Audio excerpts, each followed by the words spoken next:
a person's love of their family and their immediate family and their extended family. يرى أنه إذا اتبع الحق وخالفهم أبعدوه وتردوه عنهم وأخرجوه من بين أظهرهم. وهذا سبب بقاء خلق كثير على الكفر بين قومهم وأهاليهم وعشائرهم.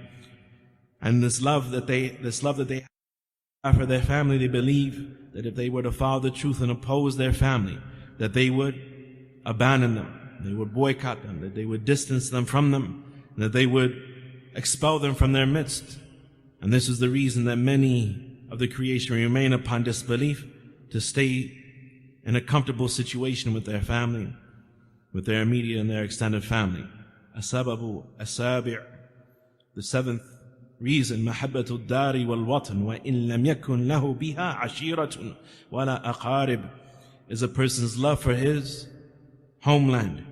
A person's love for his homeland, for his place of residence, even if he doesn't have any family there, immediate or extended family there. لكن يرى أن في متابعة الرسول صلى الله عليه وسلم خروجه عن داره ووطنه إلى دار الغربة والنوى فيظن بوطنه.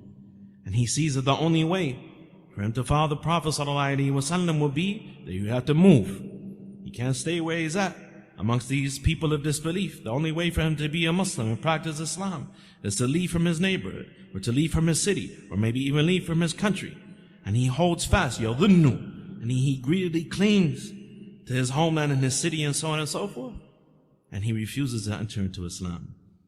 السبب الثامن, the eighth of 10 reasons, تخيل أن في الإسلام ومتابعة الرسول صلى الله عليه وسلم إزراء وطعنا منه على آبائه وأجداده وضما لهم.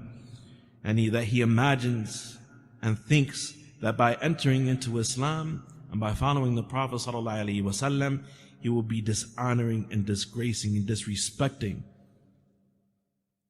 and throwing contempt and blame upon his ancestors. Upon his ancestors. وهذا هو الذي منع أبا طالب وأمثاله عن الإسلام استعظموا آباءهم وأجدادهم أن يشهدوا عليهم بالكفر والضلال. It's a very difficult thing for a person to admit that all of their ancestors were upon kufr and dalal. Abu Talib refused to enter into Islam, and those that are like him refused to enter into Islam because it was too difficult for them. It was something too weighty and too great for them to admit that their ancestors died upon disbelief and died upon misguidance. A person could look perhaps for hundreds of years into the past, perhaps all the way to the time of the Prophet ﷺ, and not find another person in his ancestry, another person in his family descent who was a Muslim besides him. It's very difficult for a person to say that my great auntie, my great uncle, my grandmother, my grandfather, my mother who passed or my father who passed, they died upon kufr. It's very difficult. It comes in a hadith of Al-Miqdad ibn al-Aswad, when a man passed by him and he said, Tuba li hatayn al-aynayn alatay ra'ata Rasulullah sallallahu alayhi wa sallam. May Allah reward these two eyes with goodness and reward that physically saw the Prophet sallallahu alayhi wa sallam. Wallahi, we would have loved to seen what you saw and witness what you witnessed. فاستغضب, became enraged and upset. He said, ما يحمل رجلا أن يتمنى محضرا غيبه الله عنه. What will cause a man to wish to have seen something that Allah kept hidden from him? لا يدري لو شهده كيف كان يكون فيه. He doesn't know how he responded in those early days of Islam. You don't know what it was like for us. He said, لَقَدْ رَاءَ رَسُولُ اللَّهِ صَلَى اللَّهِ عَلَيْهِ وَسَلَّمْ أَقْوَامٌ أَكَبَّهُمُ اللَّهُ عَلَى مَنَاخِرِهِمْ فِي جَهَنَّمْ. The Prophet ﷺ was physically seen by people. And despite their having seen and witnessed the Prophet ﷺ, Allah cast them on their nostrils in the hellfire. They didn't believe in him. They didn't follow the Prophet ﷺ. He said, and a man in that time who would enter into Islam وَقَدْ فَتَحَ اللَّهَ قُفْلَ قَلْبِهِ لِلْإِيمَانِ, and Allah will have removed the barrier upon his heart so that he could believe. By his father and his son and his...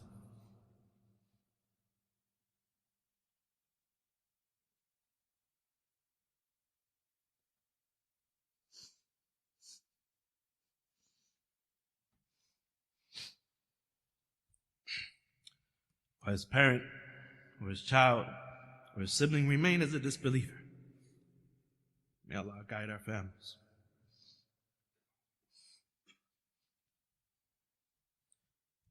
He said, how could I ever find satisfaction and happiness while knowing that if his loved one died, they would enter the fire? He said, these are those people that Allah Tabarak wa Ta'ala mentioned when he said, they say, الذين يقولون ربنا هب لنا من أزواجنا وذريتنا قرة أعين وجعلنا للمتقين إماما. O Allah, grant us from our families and from our progeny the coolness of our eyes and make us leaders for the people of taqwa. So a person has a hard time with that fact. You call them to Islam, you call them to the truth. And their ancestors were upon kufr and shirk. And they said, how can we say this? This is something azim, it is heavy, it is weighty, it is difficult to admit that somebody that you loved, those that you came from their loins, they died upon disbelief. وَأَنْ يَخْتَارُوا خِلَافَ مَا اخْتَارَ أُولَٰئِكَ لِأَنفُسِهِمْ, and to choose for himself something contrary to what they chose for themselves. وَرَأَوْا أَنَّهُمْ مِنْ أَسْلَمُوا سَفَّهُ أَهْلَامَ أُولَٰئِكَ, and they believed that if they were to enter into Islam, that they would declare their ancestors to be fools. وَضَلَّلُوا عُقُولَهُمْ, and they would declare them to have been foolish in mind. وَرَمَّوْهُمْ بِأَقْبَحِ الْقَبَائِحِ, and that they would have been accusing their ancestors of the most repugnant of insults. وَهُوَ الْكُفْرُ وَالشِّرْكُ, which is to label them with kufr and shirk. وَلِهَذَا قَالَ أَعْدَاءُ اللَّهِ لِأَبِي طَالِبٍ عِنْدَ الْمَوْتِ تَرْغَبُوا عَنْ مِلَّةِ عَبْدِ الْمُطَّلِبِ. For this reason, the enemies of Allah Tabarak wa Ta'ala, from the chieftains of the disbelievers, they said to Abu Talib at the time of his death, you desire something other than the religion of Abdul Muttalib? فَكَانَ آخِرُ مَا كَلَّمَهُمْ بِهِ هُوَ عَلَى مِلَّةِ عَبْدِ الْمُطَّلِبِ. And the last thing that he said to them is that he is still upon the religion of Abdul Muttalib.